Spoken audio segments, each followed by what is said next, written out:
And have you guys got received the materials and the recordings of the previous sessions? Guys, am I audible? Okay. So have you gone through those? So that consists of the session, like basically the things that we have covered. I've also attached one. I'll also attach one presentation which I came across now after uploading it. So I'll attach those as well. That is basically from apply family function. Fine. So as I was saying, these are the topics of discussion for today, like for our today's session. And this apply family functions we have already covered, but I'll take one or two more examples to have a quick overview of it. And then we'll start with dates. So dates we left purposefully, like is another data type, basically like among the one which we have discussed earlier, like uh, integer, numeric, character. Okay, so date is one of those which we'll see what how it is. And we have seen the basics. We have seen basics using the package called lubridate, like in the last session. So lubridate is a package which deals with dates manipulation. But we'll try and understand what R provides you, what R has by default in terms of handling and working with dates data type. Okay. Then since we'll deep dive into more data now, like we'll pull up data and we'll start working with the data. So it's good to understand the data, like a theoretical aspect of it. So we'll see the different types of data broadly, which is classified as continuous and categorical data. We'll see some examples from the inbuilt data sets which R has, and we'll try and understand how to classify data as your categorical and continuous. Okay, so there will be a few examples, like there will be few situations in when you import the data, R automatically converts it into a categorical. Okay, and that's what the factor is. So we'll see how do we judge that which are the categorical variables and which are the continuous variables. Okay, and how do we convert variables from if it is continuous or some string or character, and if you want to convert, and you know that this is a character variable and you want to deal it as a character variable, so how do you convert those? So we'll see that aspect. Then we'll start a very detailed discussion. So this is a very important topic, data visualization. So today is the most important discussion that we'll have on is will be data visualization. We'll see what R by default has in terms of visualization. Okay, and then we'll start with the package which is very famous and like used across industry for visualization in R. That is for ggplot2. Okay, so ggplot2 stands for grammar of graphics. Okay, grammar of graphics plot. Okay, and it is basically if you the best part of ggplot2 is like you learn it in R. Okay, and the same thing, I mean like exact same code will be implemented in Python as well. So Python also has a ggplot2 package. So if in future if you wish to learn Python, okay, so you can use the same code, same snippet, same concepts. Okay, in Python as well. It will work. Then our discussion will direct toward data handling, that is data wrangling. Uh, so data wrangling, best thing that we have is a dplyr package. So we have all seen by default subsetting of data types like data frame and vectors, matrices in R using indices. Now we'll get into more detail, like in the real-time examples of using dplyr packages. So we'll try and start with the basics.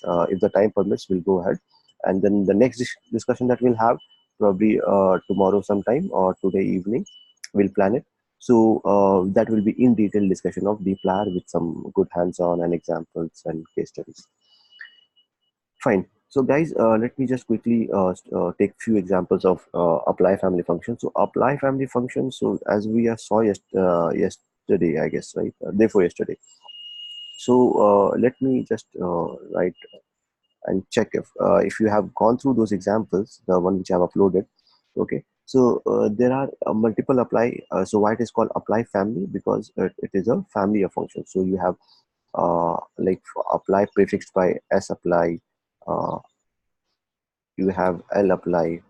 Okay, and if you question mark any of those, so you'll get the detail of it, what it is basically. Okay, So if you read it, so I'll apply returns a list. Okay, it returns a list. That's why it is followed by L. So when it will be used, so basically it will be used only when you have some when you need to need as an output as a list. Okay, you need output as a list, so you'll use lapply.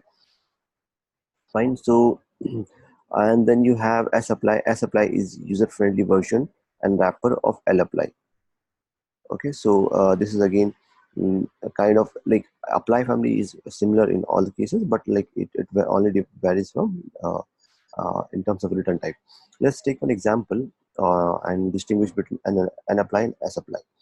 So we'll take one example of let's say iris, the same example, and we'll see the data. So this is my data iris. Now what I'll do is I'll try to get.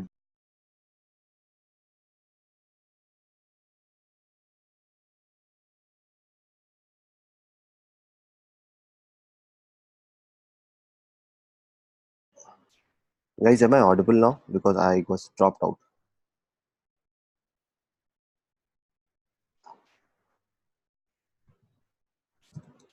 Okay, fine.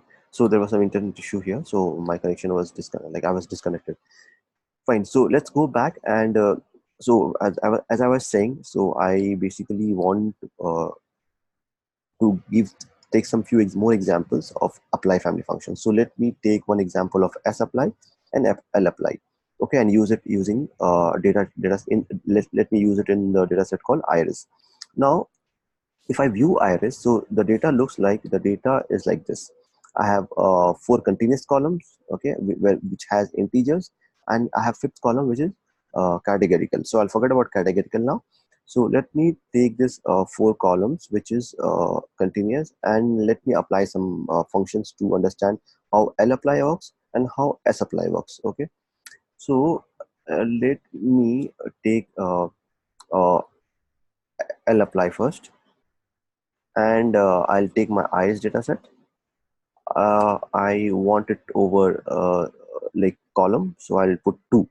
Okay, I want it over column, and then let me first filter out the rows because my all the rows are not continuous, and all the functions that I use like in apply family function should be continuous, right? So I'll use of first till fourth column, all rows first till fourth column, right? Then I want it over rows, so let me put one, and let any function for that matter, let me take standard deviation. Okay, I want to check.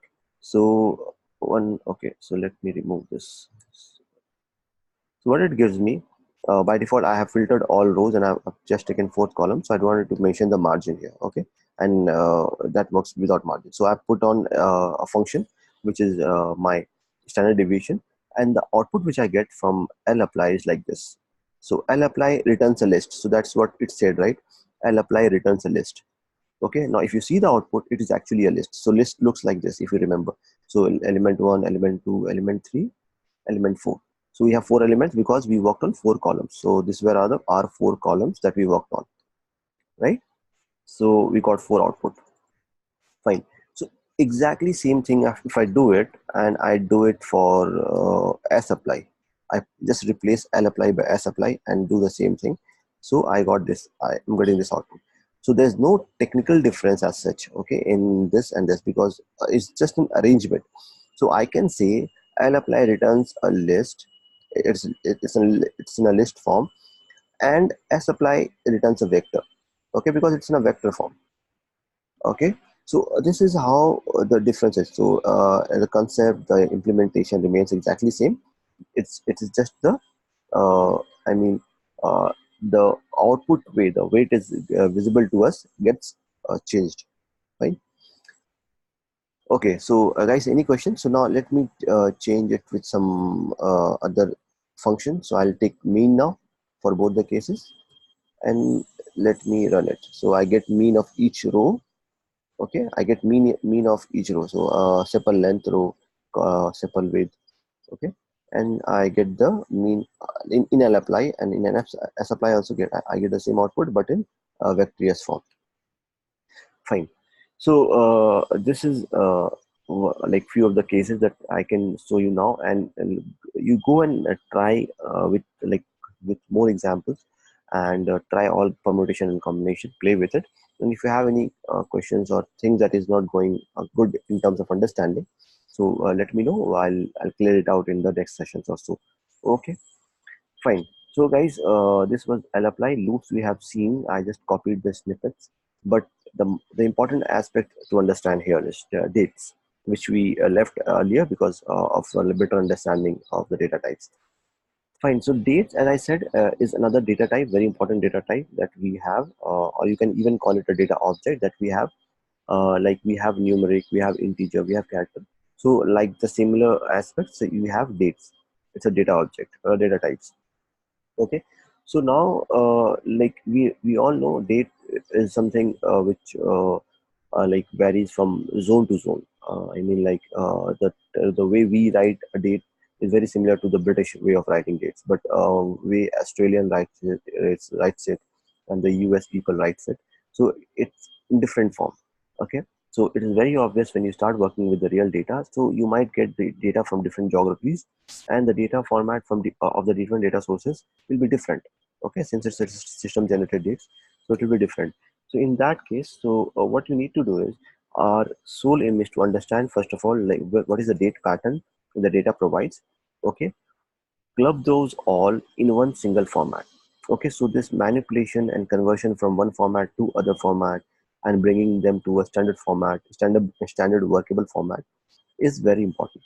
Okay, and that needs a good understanding in like how to convert, which tool to use, what language to use. Okay, and now since we are talking about R, let's see what the flexibility and possibility R provides. Okay, in terms of date conversion and dates handling. Okay, so 100% of time that when you receive dates in your data, in your dump data or raw data, so it will be a character. Okay, because it is like very less of a time when it's actually in date format. So it comes in a character format. Okay, it looks like this. So I let me take two examples. Like I'm creating a date vector. So I'm combining, I'm using C, like I'm creating a combine, and I'm creating a vector, uh, 22nd of June 2007 and 13th of February 2014. So these two are my dates. So, and if I check, let me create it. So I check the type of it. Okay, type or class. I my date one, my date. So I get character, obviously, because I have created a character. It's in double quotes, so it will be a character. So similarly, if I check my type of date, date one, though I give it in a different format, but obviously it will be a character because it's in a double quote. Okay, and this is exactly how you will receive. It might be in different formats, so some data might have like full October.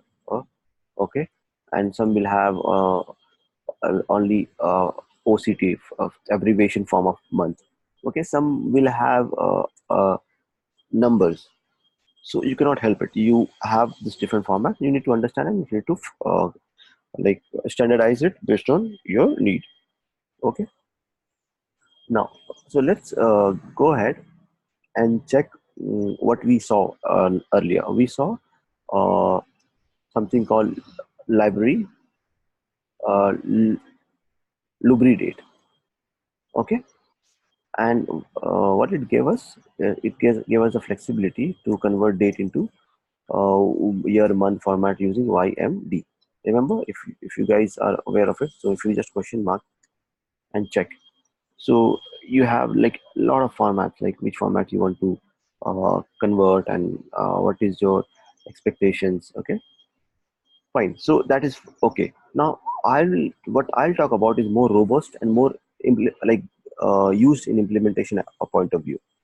So R has this short codes by default, and there's nothing needed as such like package or something to use it. So we need to understand this now. Okay, so it has short codes, and each short code has one it resembles something. So small d, if you talk about, so it talks about days. Okay, small d, and it is from first till 31st. So it will convert your numbers into days. It will assume that this is a day when you pass small d as a parameter to the function. So it will convert, it will give you a number of days. Fine. If you pass on a small a, it assumes that you are talking about weekdays. I mean, like Monday, Tuesday, Wednesday, Thursday, Saturday, Sunday as well. Okay, it's not like only weekdays or weekends. So days, it talk about days, and in abbreviated form: Monday, MON, Tuesday, TUE, okay, etc. When we pass on capital A, like caps A, so it thinks that it's a day, but it's in caps full name in MONDAY kind of thing, right? This all relates to days. A, D, small a, and caps A, right? Now let's go ahead. When you talk about months, so when I'm passing m, small m, so it resembles month in number: 01 January, 02 February, and so on. If I pass in small b, it will consider it as a month in abbreviated, like JAN, FEB, okay, something like that. And then when we pass on caps b, so it as a parameter, which is all what you see as small m, small b, caps b, prefixed by ampersand sign, right? Percentage or the ampersand sign. These are all your parameters that we pass. We okay. So when I'm passing caps b, so it assumes January, February. Okay. So this is your month.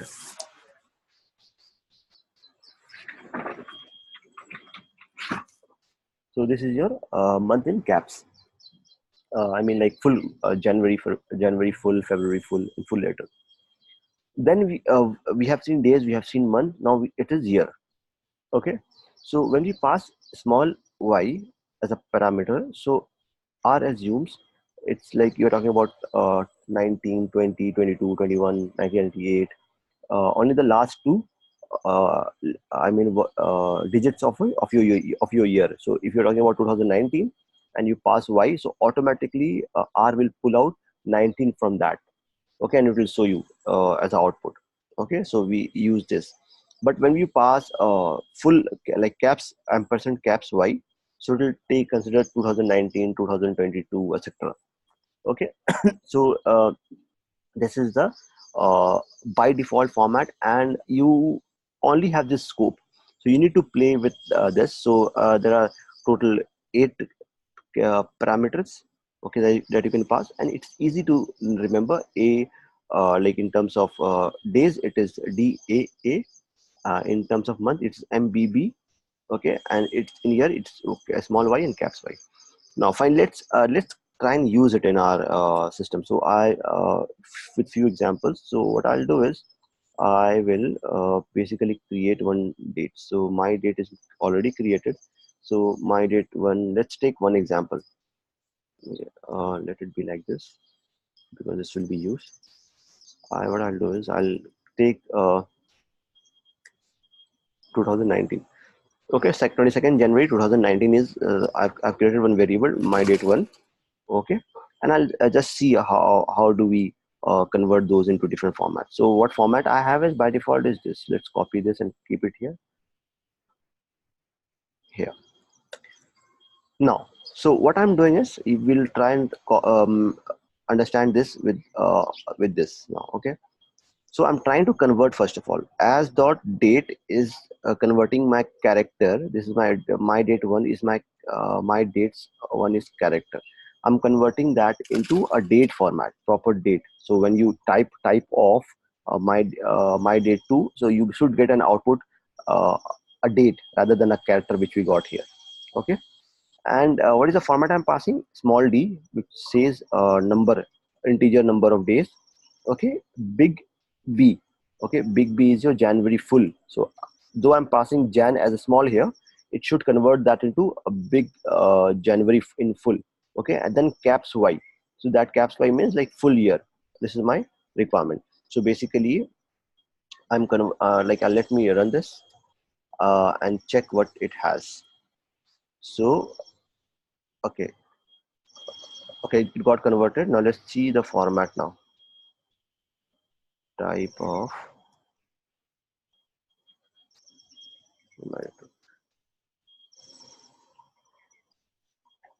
class date. So from character, it got converted to a date now. Okay. Now I have passed on. Okay, let me take a str. Let's take so the conversion happened. Now if I want to convert it, so how do I convert? So I use my date 3 is my other variable that I'll create. Okay, and I will use format. I'll use my date 1, and I want to convert it into which format? I want to have your date as it is d. Then I want to change format to January in full. So ampersand. My separation is dash now. I'm no more using. I'm no. Let me use slash as well. No worries. So then I'll use your big B because of I want January in full. Okay, and then ampersand slash ampersand big Y. So I want to convert the year into 2019. So let's run this. What is the error?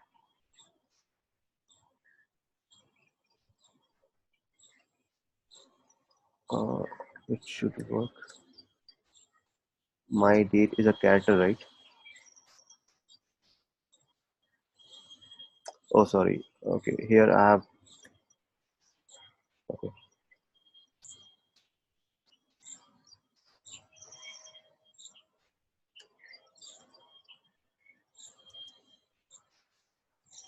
DBY. My date is what? The character, yes. Character.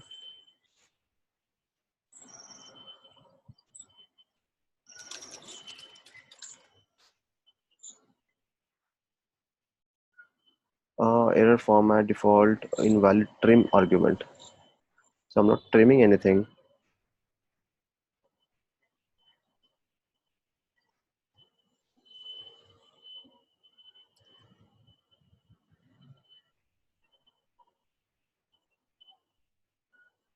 Let me check with this if this works. Okay, so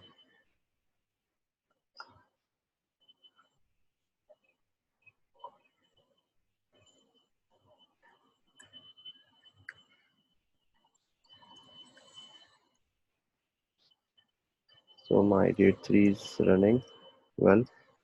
Okay, so okay, so what I did is like basically before I was just trying to pass on my date 1, which was a character. So I need to pass in the date which I got first converted. I converted this to a date, and then I need to pass it, date to format. Because so what is the basic principle here? Whenever I'm working with date, so I'll have a character by default. So to by using as.date function, I need to convert that character to a date format, character to a date now, and then I can change to it. I can change that date to any format. Okay, whatever format is available. So this you need to like write it in a step. So so the step for date conversion will be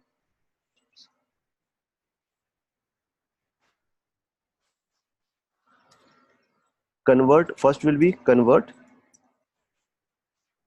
character, because most of the time you will work with character to date using as.date function, as.caps date. So this is again one thing that to be noted.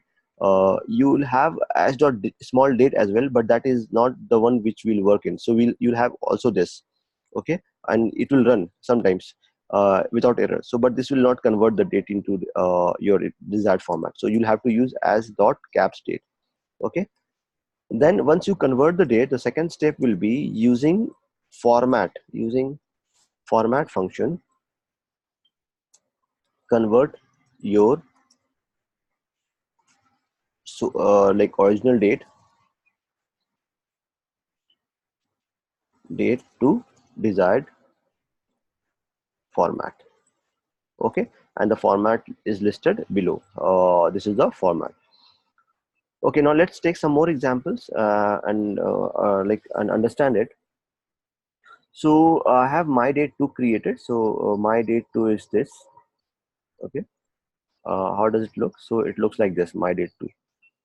Okay, let me create. You have my date to. Okay, so let me take this same example. 29th of 2019, January 22nd is my date, original date. I'm trying to convert it into a like January in caps B. That means full January I want, and I've added one more parameter, that is caps A. So caps A is what? If you go and refer to the list, so caps A is a weekday. So it will also give me the date which these days belong to. So this date must be having some day, right? Monday to Sunday. So it will also specify that. So you need to pass that, and day will always be followed by comma. You'll have comma and then the date. So let me run. I just write format, the date I want to convert, and the uh, your format of the date. So it gives me the same output in the same pattern. So if you compare this with your output, so A is your day. So day, then you have placed a comma, which is a syntax. Here you will get a comma and then your date thing. Okay, the date which you have passed. So what conversion I have done here? If you see, my original date was this 2019 01/22. But what conversion I did? I bought day at first. So this is my day which successfully happened here. Okay, and then I converted 01 to full January. Okay, it gave me full January and then 2019 as it is. Now if you play with it and check something, so let me make it small b. So small b is what? Small b is month in abbreviated form, Jan, Feb, something like that. Okay, so let me just change that and run it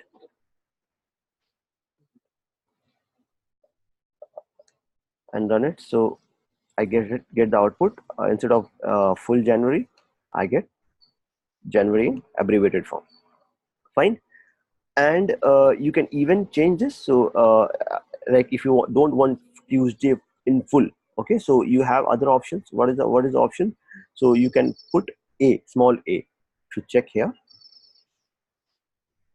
Okay, so just replace this caps A with small a, and then you have Tuesday in abbreviated form. Okay, guys, any thing that if you think that we need to see, so you need to play with it a lot. So let's say now, since everything is abbreviated, let's make this year as also abbreviated. So instead of caps Y, let me put small y. Okay, and so it will change it into 19 rather than full 2019. It will just pull out the year from it, the current year. So it will be 19. So, what is the takeaway? Key takeaway from here is, no matter what format you have in terms of your date. So, if you convert those character dates into a date and then use format function, you can format it in any form and shape if, based on your need and expectations, right?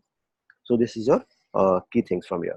Now if you are using your system, so you can try a few examples. Okay, and so let's say if I want to check what is today's date. Okay, so today's date will be your sys dot date. Okay, so it will give you today's date. Okay, this is 1st of September 2019, right? Now tell me one thing, as an if somebody is using your system, if you are using system, try and convert this format into this format. Can anyone try this as a task? So basically your task is convert this sys date, which is your this it is in this format, right? I convert this into this format.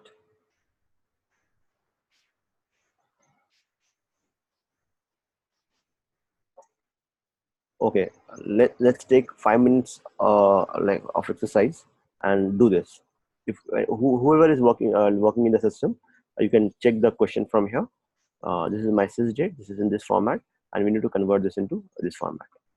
So it should be something. The output should look like this: 01 September SEP 19, and today's date is Sunday. It should be, the output should be like this. Let me move this. Yeah, so I'll give 3 minutes. Just try this.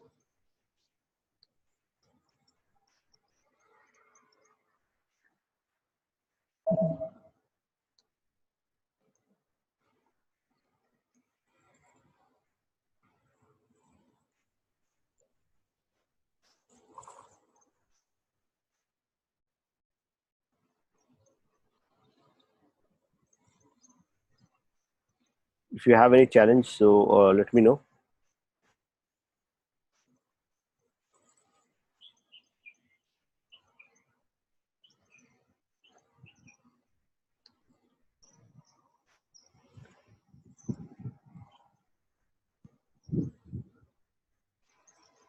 So first of all, anybody who's are you working on system, or like everybody's on mobile?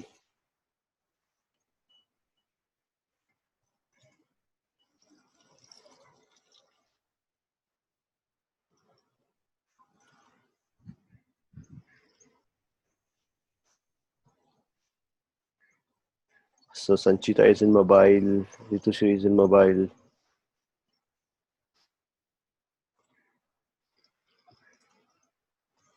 Okay, so let me just quickly take you through it. Okay, so what I said is, like, I have a sys date. This is my system date, and it's a inbuilt function of R. It gives you this date as an output. Okay, now what I said is, like, I want to convert this. First of all, since it's a date, so automatically, if you want to check, first check, like, what format it is. So let me take it in a variable X. Okay, sys date. So the first step what we wrote was to convert character date using a as dot date. So first of all, we need to check, is this a character or not? Okay, so let me check that. What is the class of X? Okay, class of X. So class of X is date, so no need to convert. Okay, as dot date, because sys dot date automatically gives you a date as output. Fine. So first step is done. Second step is, I'll use this date to format it. So I'll use format function, format. Okay, my X. So I can use X here, or I can use X here, or I can directly use this dot date function, which is giving me X. So why to create one extra step of creating X and then kind of formatting it? So I want to format, and I want to format it in which format I said? This format. So I want day in abbreviated form, and then day, month, and year. So let's bring it in code. So it should be in code. You'll write ampersand a, small a, because I want abbreviated form of weekdays, comma, then I want my day. So day is like, I want it will be in small d. Okay, because days are always, we don't have options with day. Okay, when I want number of days. Okay, so it is always small d. Okay, then separation be a dash, and then I want a month in abbreviated form, so it will be small small b, and then I want what, year again in abbreviated form, like not the full year. So I'll write ampersand small y. So this is what I want. I want a day in abbreviated form, and like name of the day, then day, month, and year. So let's run this. So this is my output. So today is Sunday, 1st September, 1st September 2019. So make small changes to make it full month and full year, and also a full name of the day. So you get this as an output, right? So guys, does it sound good? And are you like able to understand how format works and how date works? So okay, the simple 3 steps, because I know that when you get the data to work on any data, so irrespective of like majorly which format, CSV, TSV, tap submitted, you'll get character. So convert that into date, use format to, you get a desired function, and all the permutation and combination that you have is this. Okay, perfect, Gaurav. So you tried it in your system, right? Okay, perfect. Fine. So let's move ahead, guys. And there are some functions that you can have that you can use directly in dates. Okay, apart from conversion and all. So format is one way. Then if you want like number of days between today and the date. So thing is like we know that today is your uh, this is the Sunday, September 2001. So if I want to subtract this date minus the date which you created, so let's take this example. Your as dot date was which one? Let's take we converted one date here, right? My date to, yeah. So let's take this. So I'm passing my date one. So my date one, yeah. So let's take this. So basically I'm trying to show you, you can also uh, subtract dates. So what is my date 2? First of all, my date 2 is 1 minute.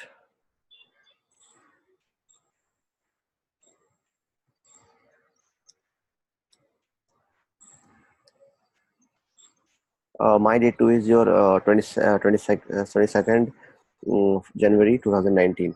Okay, and today is your like September.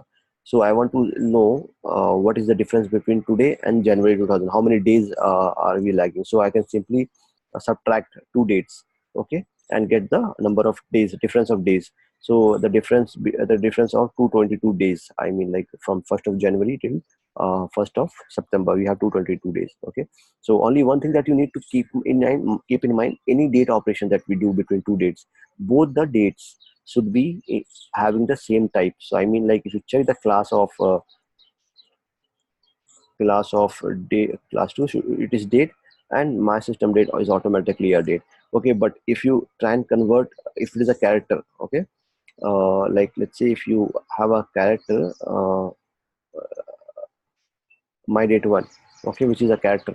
Okay, if I want to subtract this, so it will give you an error mismatch. Just check it once, what is the exact error that you get. Okay, so it will give you an error, non-numeric argument to binary operator. So it will not happen. It needs any operations will need a like data type to being have a operation done. So it is applicable everywhere. We are seeing this since day one, that number can be only added to number. Two vectors can only be added if it is a number.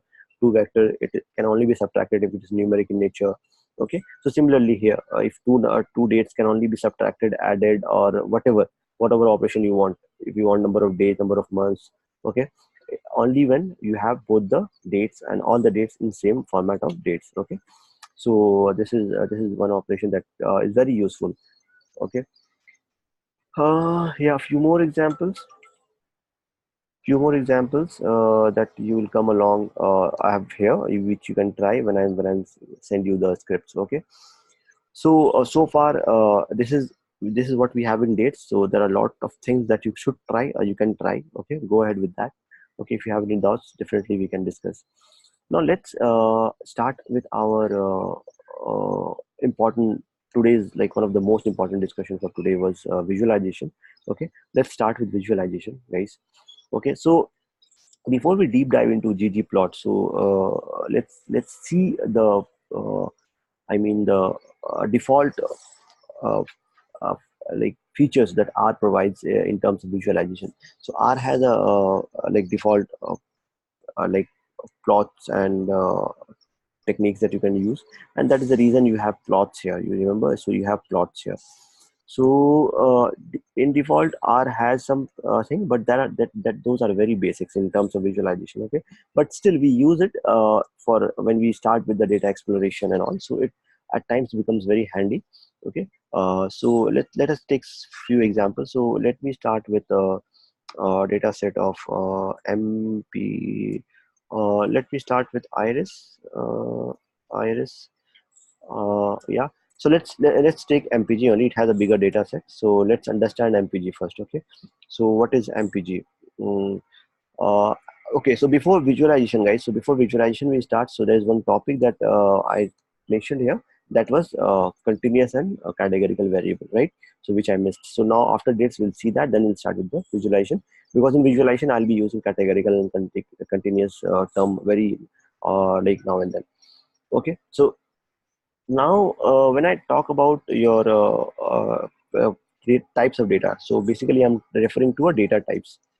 Okay, data types of data. Okay, types of types of data. Okay, so for us, if you go into the nitty gritty, you'll find a number of things to be discussed, but broadly, from a bird view and from workable like prospect, okay, we have something called continuous data, and we have something called categorical data. Okay, now continuous is something which is numeric in nature. Okay, we all know, because like since our background and we have studied in maths and all. Okay, so it's numeric in nature, numeric in nature, numeric in nature.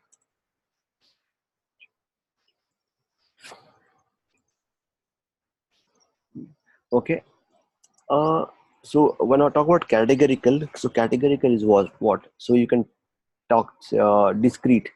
Okay, discrete, discrete nature, discrete in nature. Okay, so continuous. Let's take few examples. So when I talk about examples, so when I talk about marks, okay, so obviously marks will always be continuous, okay, because it can take any value, any numerical value. So you can get like 50, you can get 50.55, 40.1, okay, you can get any value, right? So it can go till 100 and whatever. So it is a continuous, we all know. Now in R, so whenever you are continuous, so you might get a type. So when you check the data and check the type, so you might get numbers, numeric, uh, numeric, you might get double. Okay, so these are the data types that you'll get when you have a continuous data, like marks, then you have population, or population. Okay, so numeric, double, and so on and so forth, you'll get it. Okay, but when you have categorical variable, so examples will be gender. Okay, some more example will be your region. Okay, okay, and a few more examples, but like extreme end will be your name. This is why I'm talking about it, it is as like why I'm referring this as extreme end. I'll tell you name. Okay, so it includes last name, first name, and middle name. Okay, and then so if you get some more details, so you might get let's say like country. Okay, so this is not an extreme end. Country will come in your in normal categories. So categorical variable, apart from whatever understanding we have in our from our academics background in maths, okay, it has a limited numbers, like it's discrete first of all, and it has scope is limited. So the limited scope is like why I'm emphasizing more is because this is what R assumes. Okay, when I'm talking about R, so limited scope, the moment R sees that you are importing a data which has categorical discrete values, like your gender, your region, okay, and then you have name and all those things. The moment R sees that there is the lesser number of discrete values, like 2, 4, 5, like this, okay, it automatically converts those into a factor.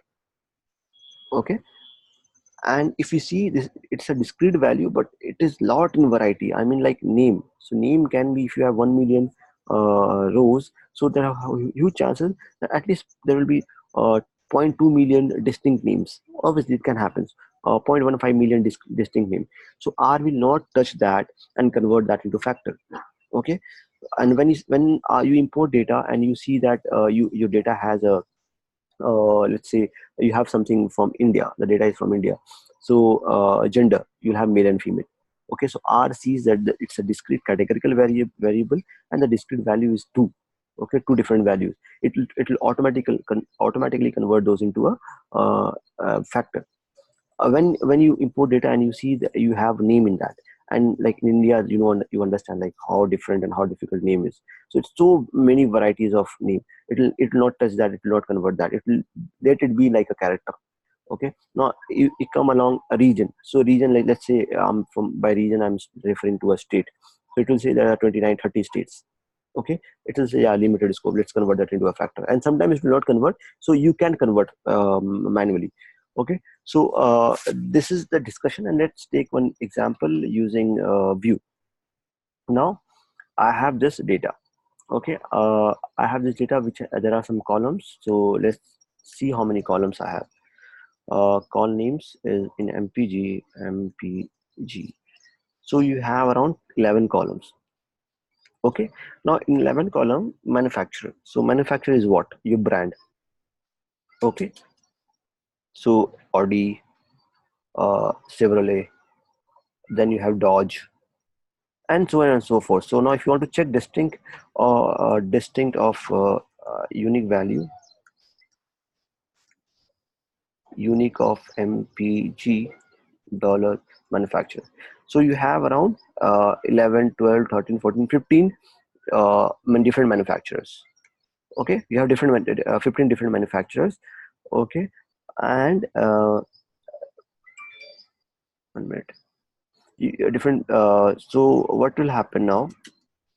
Now R can convert this. If R is not converting that automatically, when you import such data sets, you can convert this because it's just 12 distinct. You can convert this into a factor.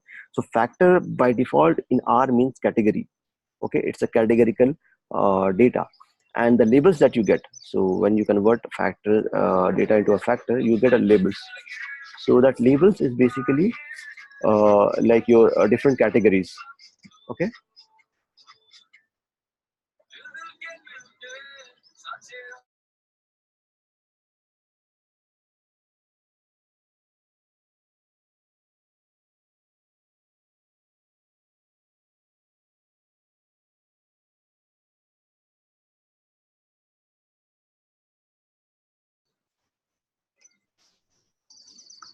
and if I want to see the summary of that, so like if I want to exactly see what the entire variable looks like by default when I'm importing it into R, so let's use a summary, and mpg dollar. Fine. So summary will give me like, let me use describe.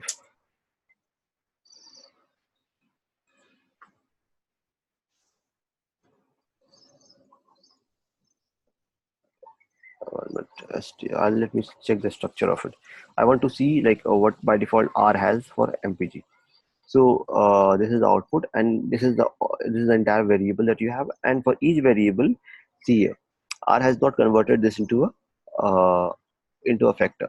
Okay, it kept it as character. Then model is again a discrete value, discrete variable, and it is not being converted as a factor, so it is a character. Okay, then you have a continuous variable, number, integer, everything is your continuous variable. Then you talk about transmissions, like I mean like some models. So it's character, it is not converted, character is not converted, so none of the variable is converted here. Okay, so now you check it manually, and what you do is like, let's try and convert something into a factor. So I'm creating one data variable. Okay, and in data variable, so I'll use as uh, dot factor, and I'll convert mpg dollar. Let me convert this manufacturer as a factor.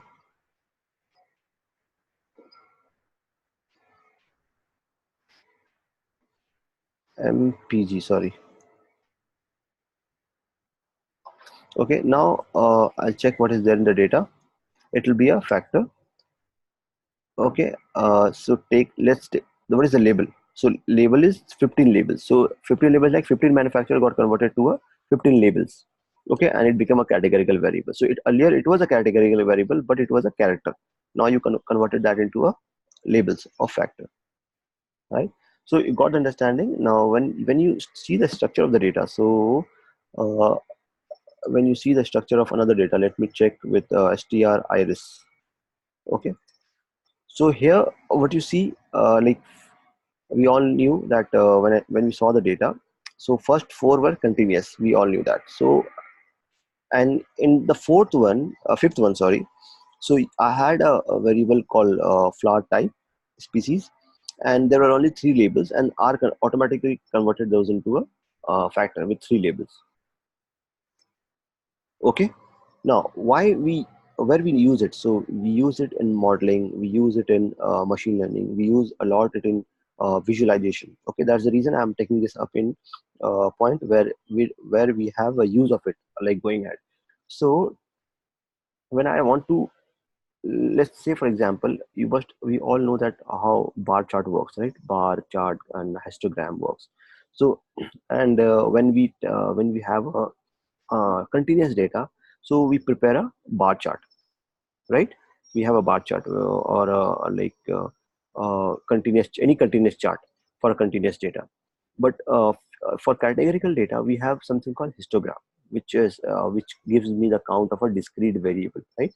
So let's check that. Guys, any questions in terms of your categorical and continuous variable understanding? If you have anything, please.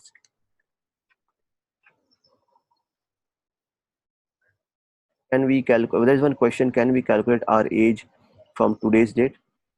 Yeah. So if you do one thing, so if you want to calculate your age, so if you can do it, like first of all, mention your date of birth as a create a variable called date of birth. Okay. So let me create it. Let me create a variable called 31st 12 1990. Okay, so if this is my date of birth, so I'll create a variable. Okay, and then I'll convert this variable into a date. Okay, so let me create a variable d with as dot date. So guys, there's a question from Gaurav. He's asking, can we calculate our age from today's date? Okay, so I'm trying to check if we can, how we can do it. So I converted that my date of birth. I created a date of birth variable. Okay, then I converted that date of birth variable in using dob, using as dot date, and then I will check the class. So class of d is your date. So I created a date. Now what I want is, so check with sys date. How does sys date look like? So to make sys dot date. So sys date takes what? 2000. So do one thing. So let's you'll have to initially convert this your date into this format. So it's better you can create a variable in this format only. So I'll 1990 to 12 31st. Okay, 31st December 1990. Now I created a variable. This is my date. Now I want my age. So I'll sys date, today's date, minus d. If I do d in small, so I get like I'm this many days old, 10,471 days old, right? As of today. So yeah, so let's go back to our discussion of categorical. So if you have any question, guys, if you have any questions in terms of your understanding of dates, please go ahead and ask me. Understanding of your categorical and continuous variable, please go ahead and ask me.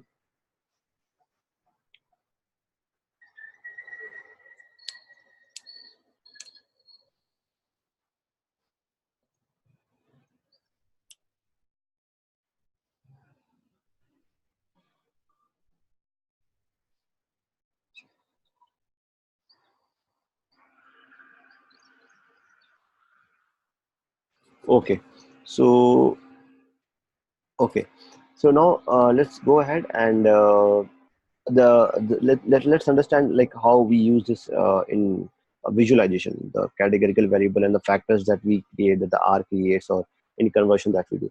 So basically, visualization can there are two types of visualization that we do. Okay, visualizing the continuous variable. So for continuous variable, we have like a lot of your line graph, bar graph. Okay, we also have your box plot. And for category, if you want to understand the categorical variables, so we have something called scatter, count of scatter. We have a histogram, which is very famous. Okay, so based on the types of variable, we use the visualization, the types of visualization, because all the visualization is not applicable in all the type of data. So we have different types of visualization for different categories of data, categorical and continuous. So let's take start with the basic visualization that R provides. Then we'll go to the detailed discussion of your ggplot2. So our scope of discussion for today a lot will be into ggplot2. Fine. So guys, so again, let's take this iris dataset, okay, as example.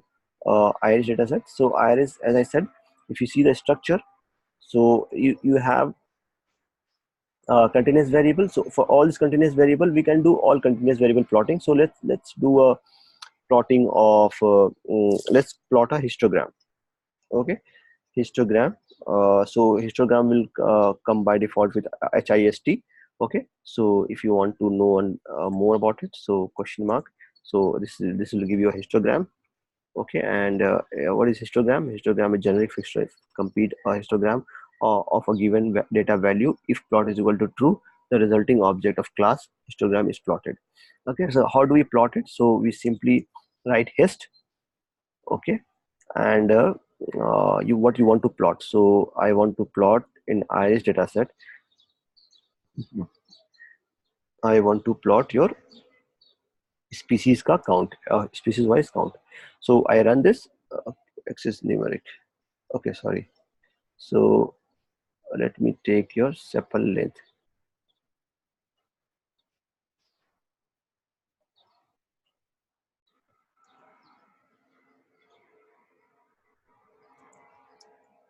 Okay, so what I give is iris, data frame name, and the column which I want to plot. So it gives me the plot. So the plot will automatically, which we discussed earlier, so plot will automatically give me, will come in the uh, plot section, and this is your histogram. So as we all know, histogram is in x-axis. It gives you the like the KPI, the column, okay, the variable, and the frequency on the y-axis. So this is your y-axis frequency, and this is your x-axis. Now I want, so like let's try some other plot which has so are you guys aware of box plot? Let's see some plot, other plot like you have pi as well. Okay, so pi will be a little complicated, complex. Now let's not take that pi. Let's take scatter plot. Let's take what is the name, because we don't use it a lot. Let's Google it. Default plots in R.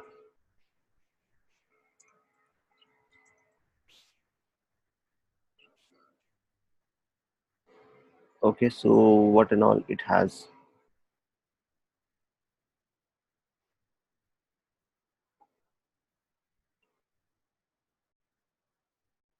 So one is something called plot, or if which will directly, if you give a variable name, it will plot your values. So it gives you a I guess it gives you a bar plot. It gives scatter plot. So it, when you give plot, so this is what you get in index, and in y-axis you get the like the variable which you have passed. This is a scatter plot. Okay, then what else we have?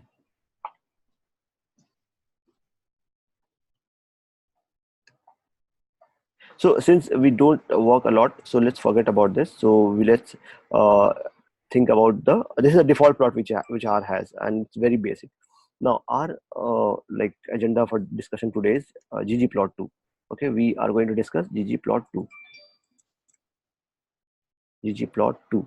So in your system, ggplot2 you need to install, and it's a big package. I mean, like, it will take time to get installed. Okay, so you can do it in a two-way. You can directly write library dot install dot packages, and ggplot, ggplot plot. Okay, one thing that you should mention is dependency is equal to true. Okay, because ggplot2, as I said, it's a very big package, and it uses lot of other packages as well. So if you don't do dependency is equal to true, so you'll have at least you'll have to spend 20-30 minutes to figure out what and all other packages is dependent, and individually if you install those. Okay, and it takes time. So dependency is equal to true. So what it will do, since you are doing it for the first time, so it will install all the dependent packages along with the base package of ggplot2. So keep extra care of this. It will save your time. Okay, you install this, and do it with writing a code. If you go to the packages and install it from here, ggplot2, you'll do it easily. But ggplot2, but it again will not install your dependencies. Okay, so make sure you do it with the code writing dependencies is equal to true. First thing. Second thing, like, then once you install it, so bring it in your session. Okay, ggplot, bring it in your session. I've already there, it's already installed, so I just ran this ggplot2. Okay, and it's in my system now. We have a package called tidyverse. So tidyverse is a very helpful package. It has, like, basically tidyverse is a group of packages which is used for visualization. Okay, so if you also install, if you install any one of those, either ggplot2 or tidyverse, so your work will be done. Install dot packages tidyverse.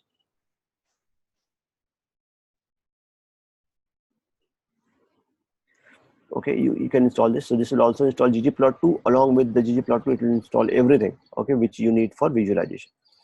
Fine, then you need to bring this in your system session. Okay, so in terms of packages and all, we are good. Now let's go ahead and let's pick up, let's understand what ggplot2 is first of all. So gg in the plot2 here, it stands for grammar of graphics. Okay, grammar of graphics. So why grammar of graphics? So there is an organization, okay, an open source organization that deals in visualization, advancing of visualization, okay, and it is irrespective of language. So you can, as I said you earlier, you can use ggplot2 and the concepts that we learn, okay, in Python, R, and any scripting language, even in JavaScript on D3 if you go for advanced learning of languages. So it is used there as well. So grammar of graphics, and it's an organization, as I said you. So it is very well documented. I mean, like, you go to internet and type ggplot, you'll get n number of examples. So I have opened one ggplot. This is the ggplot2 official website. I'll pass on the link. I'll keep the link here in the script. So you should refer to this for learning at least. Okay, it has everything that you need to know. So the reason I was telling you it is very well documented, because if you go to the home page, okay, and this is the installation rules which we already discussed. So this is how we install. You have a cheat sheet. Okay, here, if you open cheat sheet,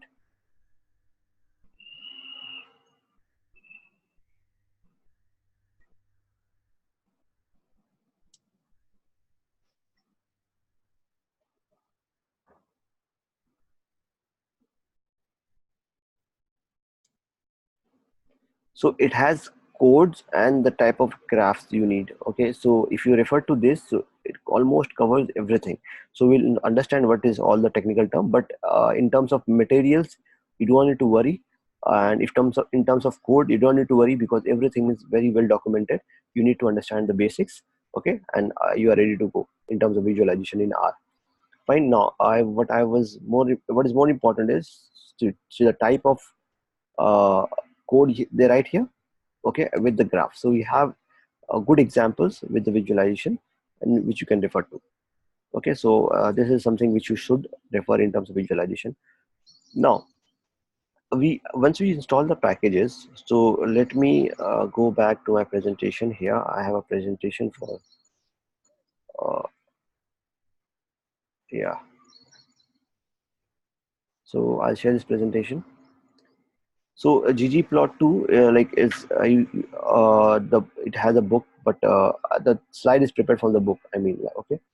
So R has several systems for making plot, but ggplot2 is one of the most famous one, which is used in industry. Okay, so prerequisite is your packages. So tidyverse is a prerequisite. Okay, what you need to know, what you need to have in your system to learn ggplot2. Okay, so you need to have tidyverse, which we see how to install it, and you need to have a ggplot2. So if you any one of those, if you don't want to go for tidyverse, will take time. ggplot2 will also take time. Okay, so you can do any one of those, install it in the system, and you are good to start. Okay, or if you don't do it, dependency is equal to true. So individually you'll have to go and install each packages which you see here. Okay, don't take the hassle. Just dependency is equal to true will help you. Fine.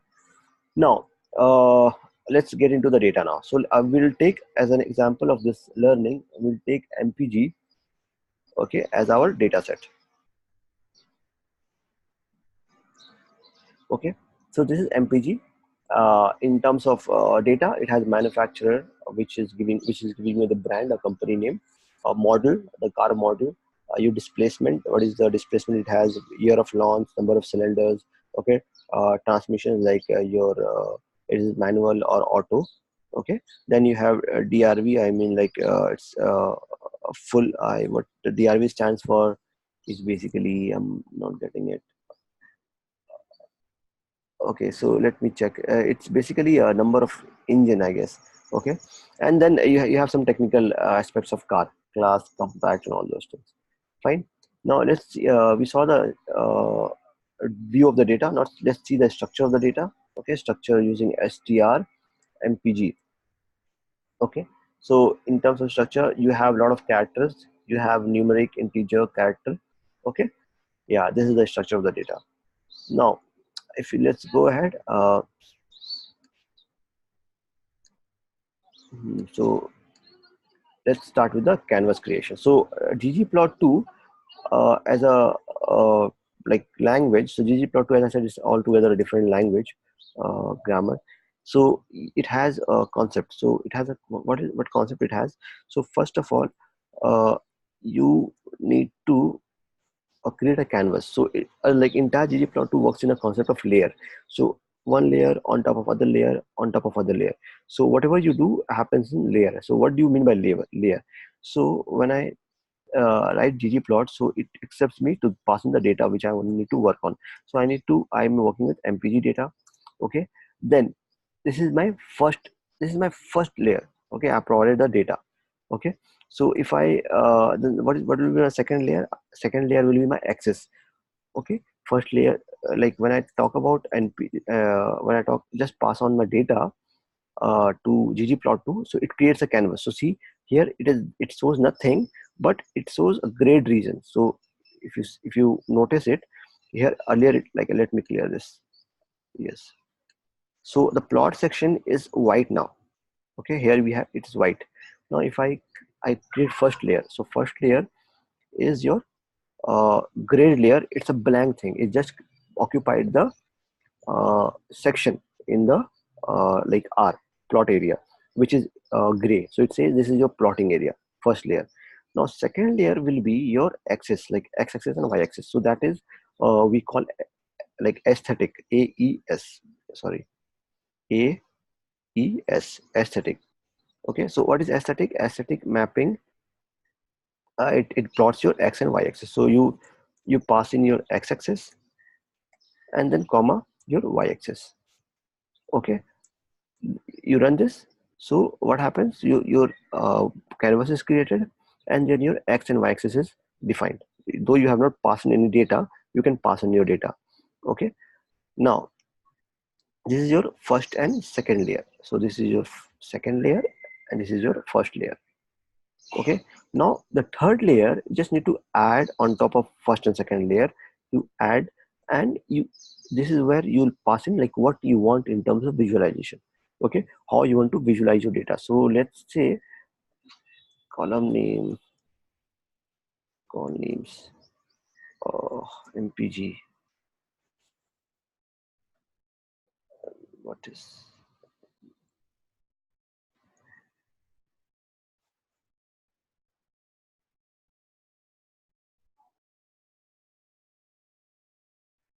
okay, so okay, so I added plus here, so it was accepting that this is the code, but this was something else which I was trying to do. So this is a this different column I have. Okay, now let's say I want to visualize, let's say displacement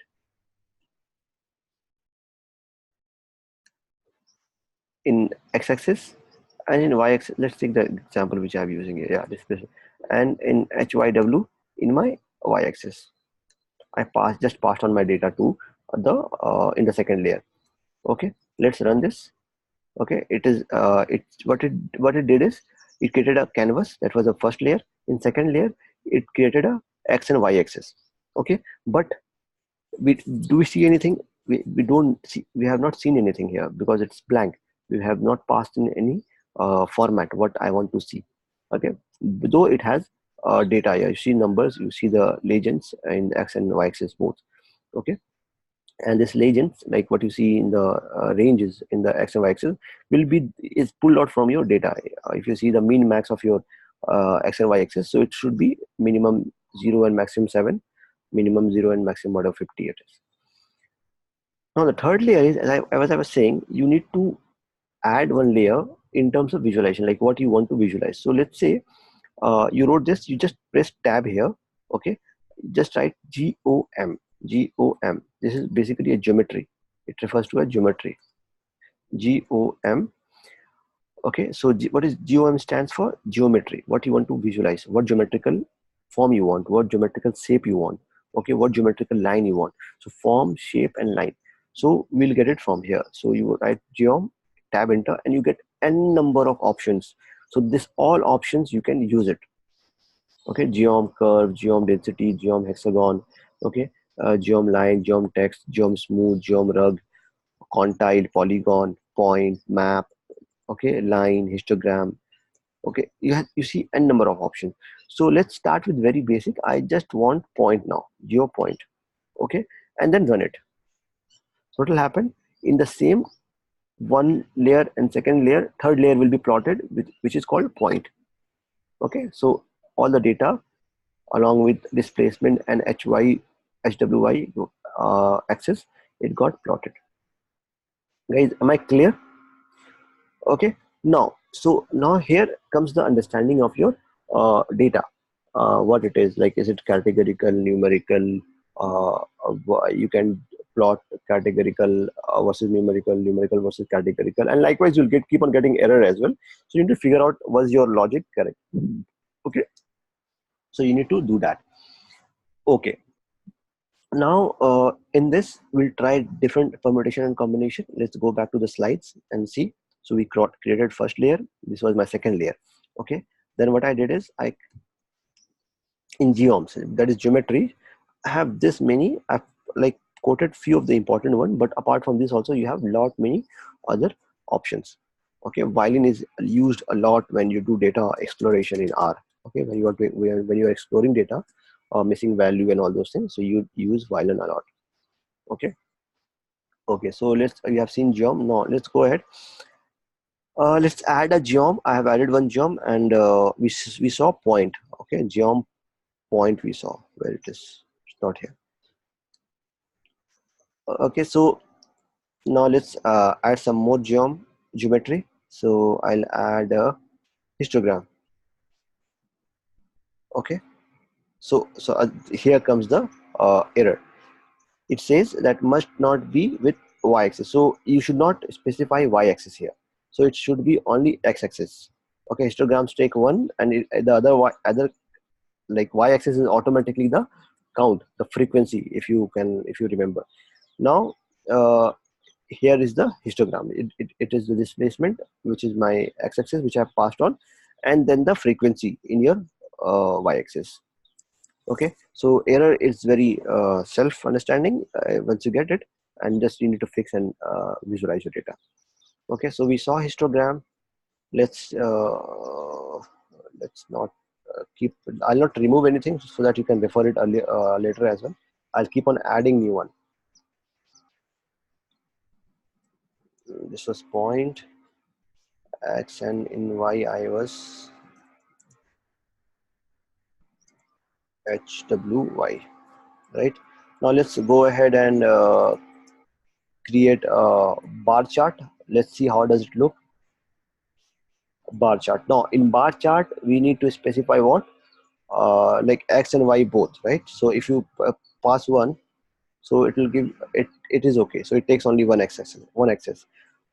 So it displacement and your count. Now let's take some more example. What example we can take? Line. Let's take line. Okay, it has missing y-axis, so let's put a y-axis. I want to see it based on my hy only, hwy. Okay, this is my line. Okay, so line chart. Now let's take a which we do very frequently, called frequency, like frequency of displacement. It accepts only one axis, so I'll take the frequency count of displacement. What is the code? Frequency poly.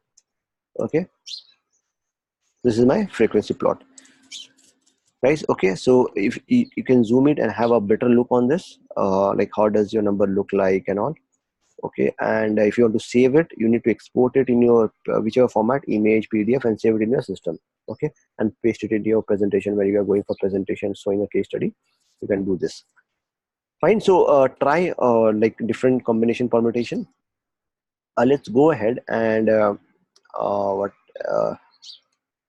and check. We have seen bar graph. We see aesthetic. AES is your aesthetic mapping argument. Okay, so it's a second layer of plotting. Then we saw a few. So let's see a violin chart. Okay, how does it look like? So a violin will accept your two axis. So let's plot one more axis called y's tab. Let's plot hwy only, and violin. Okay, so this is how violins look like, violin chart, but I want it in a multiple way. So violin. Okay, let's not do it. Okay, class, and in y I'll put it hwy.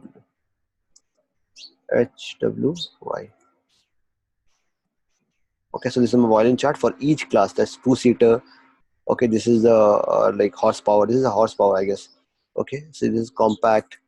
For compact class, this is my horsepower. It ranges from my somewhere around 20 to 23. It goes till 46, 44. Okay, and again in my SUVs, I have as horsepower in from very below range, from around 6, 7 till 25 or 26. Right. So this is how we understand our data. It gives me understanding of like how the variant of each category looks like. Like this is my category, and in this category, what is the minimum and maximum? Okay, in this category, like pickup, what is the minimum and maximum? So pickup is generally used as a public vehicle. Pickup truck, you see 407 407 that we have it in India, right? So it has a very less horsepower, and that is the reason it is very cheap.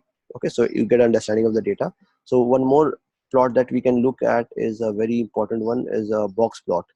Okay, so box plot. So see here, so this box plot is very important. Let's discuss a few concepts in box plot.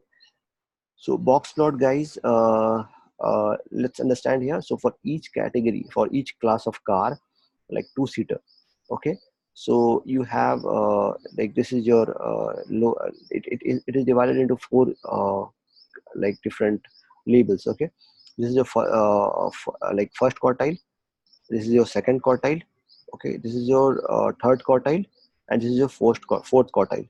Okay, so this is also called interquartile plot, box plot and interquartile plot. Okay, so the logic is the bold line that you see in between, that is the mean of this two-seater. So the mean will be somewhere around 25. Okay, the mean horsepower of all the cars that is there in the data, okay, will be 25, right? So by seeing the entire data in visual form, so we understood that pickup in our data set that we have, like whatever 300 rows that we have, 300 models, different cars, the least horsepower is with the pickup, because the mean pickup, the mean horsepower is somewhere around 15 16, right? 10 15 16, like, so this is the least like horsepower car. Now what does this dot resembles? This dot resembles your outlier. Okay, so when we start working with actual data, like going ahead in 2 more or 3 more classes from now, so we'll have to see such plots and understand our data. So we saw that in minivan class of cars, we have one car, okay, which is having very extreme behavior as compared to the like most of the cars. So the most of the cars mean is somewhere around 23 24, but this car mean is some less than 20, less than 50. Okay, so we need to remove this because this will affect the model in a like adverse way. Okay, similarly here we have a lot of outliers, here we have outliers. Okay, now this interquartile is used how to understand your data. You have like something which is below your first quartile and above your fourth quartile. We assume this as an excrements. Okay, either we treat it or we remove it. So most of the cases we treat it and bring so that we check the data and we see that this data is correct or not, and then we remove it. Like if you want to remove it, so we remove it completely, we remove these data points altogether. Okay, or else like we'll treat and try and bring those as well in, so that it falls in this range. Okay, this is our range.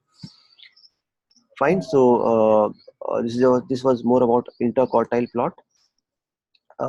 Okay, now let's see some more concepts that we can add. So because as I said, this is a layer thing, we only talked about 3 layers, so we can add more layers in this. Okay, so we'll see how do we add more layers. Let's go to the presentation. So we saw box plot and also let's go ahead, and there are a few questions that are here, so let's try and understand those. So create a chart that illustrates the distribution of the CT variable, CTY variable. Okay, so how do we understand the CTY variable distribution? So the best way will be, let's plot a histogram. Okay, or let's plot a scatter plot. Okay, so let's do this task one, and I'll leave the other 2 tasks for you. You need to do it. So let's do a point plot, point one. Okay, what variable we want? CTY variable. So CTY variable, CTY variable. Okay, so CTY variable illustrates. Okay, so let's not point, let's take a count what it gives us. Okay, 1 minute. In okay, so CTY, let's do it in terms of horsepower. Okay, I'll plot a horse HWY plot as well along with CTY and take a count. So it does like it gives us a plot, but it is not self-explanatory. So let's it's a count plot. So what it does is, for each CTY variables, each category cities, it gives me the count. So smaller like 5 and 10, it gives me how many times it occurs, but it is not very explanatory. So let's do a point plot. It should be explanatory. Okay, so what happens now here? It does not accumulate. So on the earlier plot, 2 3 points was accumulated and it was giving a count. Here you have each individuality available. Okay, so city wise, this is my horsepower plotting. So you'll get the understanding. So the more the CTY variable is, the horsepower is increasing.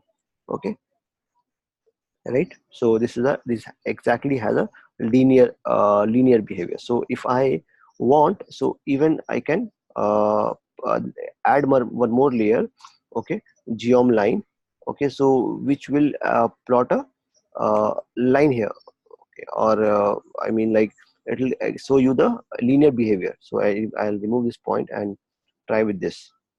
Okay, so see here the relation between city and HWI is very linear. It is straight linear line. Okay, guys, like does it make sense? Like you can even add see, I added one more layer. So it's, as I said, it's completely layer concept. So I added points. So point was there, and on top of that, I added one more layer. That is the fourth layer, which is AB line, and it gives me the line. So it shows that the relation between CTY and HW is a linear, right? Let's go ahead. The other two is pending on you. You should do it. Okay, so let's go ahead and with some more like layers addition. Let it be like this way. So what I mean by layers, so what you can do some more stuffs in this. Uh, let's take this example. Mm, let's take geom point example. Okay, I'll just put a comment adding more layers of oh, shapes and color. Okay, so geom point here. This is my x and y axis. So what I can do is adding more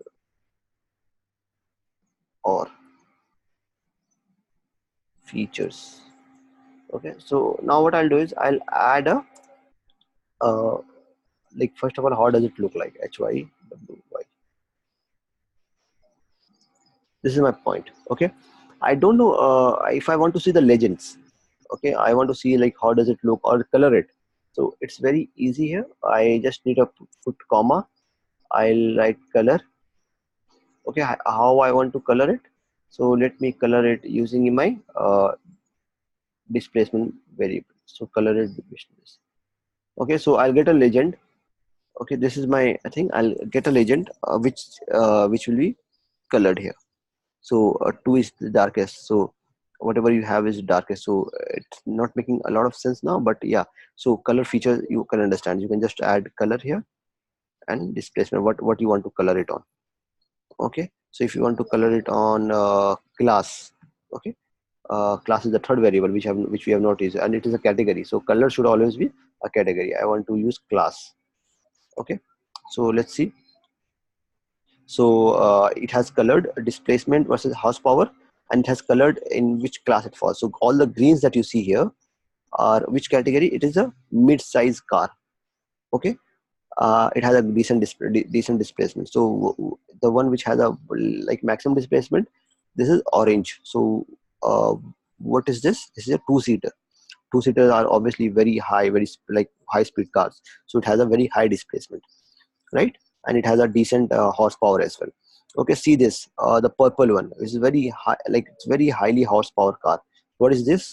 This is subcompact. So like a mini version of two-seater, like more smaller car, a big cars. Okay, so we added color. Now one more thing that we can do is like let's add a shape now. Okay, apart from color, let's shape it like it's all circle, right? It's all small dot. So I'll shape it based on what? Shape it based on let's keep it class only. Let's see how it looks like. Does it make sense or not? Okay, uh, to some extent it makes sense. So rather than all uh, I mean like all circle, now we have a like different shapes. Okay, so the best will be if you add a different category here, so you get understanding. So let's add a manufacturer. Okay, manufacturer is one column.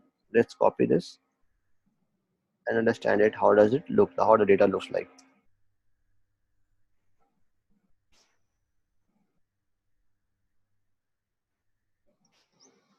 What is the problem? 0. Okay, so in different line it was not accepting, so I'll just put it in the same line. And now, yeah, here you see class is one legend and manufacturer is your different legend, so which you see here, right? It is not getting displayed here because it is not in any access, right? So I'll share the slides. There are a few questions and a lot of features that you can see here. Okay, aesthetic, common, color, you can even add color. Okay, then you have some questions that you can answer, and it goes on and on. So basically it will help you to understand how does plotting works. And so we have seen till 4 layer. You can add, keep on adding layer that as per you need, but this is how the ggplot2 works, right? So guys, if you have any questions, please go ahead